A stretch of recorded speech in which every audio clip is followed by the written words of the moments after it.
ஆசைப்படுங்க, பேராசைப்படுங்க. ஆசைப்படுறது ஒன்றும் அவ்வளவு பெரிய கெட்ட விஷயம்லாம் ஒன்றும் கிடையாது. நல்லா ஆசைப்படுங்க, பேராசைப்படுங்க. ஆனால் இதில் ஒரு முக்கியமான விஷயம் என்னன்னா, ஆசைப்படுறது எதன் மீது? இறைவன் மீது ஆசைப்படணும், பேராசைப்படணும். அப்பந்தான் மனம் இறைவன் மீது பற்று கொள்ளும். இறைவன் மீது வாஞ்சையும் உண்டாகும்.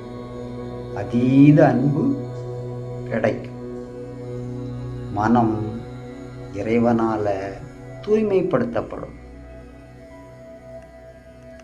ஆசைப்படுங்க, பேராசைப்படுங்க. ஆசைப்படுறது ஒன்றும் அவ்வளவு பெரிய கெட்ட விஷயம்லாம் ஒன்றும் கிடையாது. நல்லா ஆசைப்படுங்க, பேராசைப்படுங்க. ஆனால் இதில் ஒரு முக்கியமான விஷயம் என்னன்னா, ஆசைப்படுறது எதன் மீது? இறைவன் மீது ஆசைப்படணும், பேராசைப்படணும். அப்பந்தான் மனம் இறைவன் மீது பற்று கொள்ளும். இறைவன் மீது வாஞ்சையும் உண்டாகும். அதீத அன்பு கிடைக்கும். மனம் இறைவனால தூய்மைப்படுத்தப்படும்.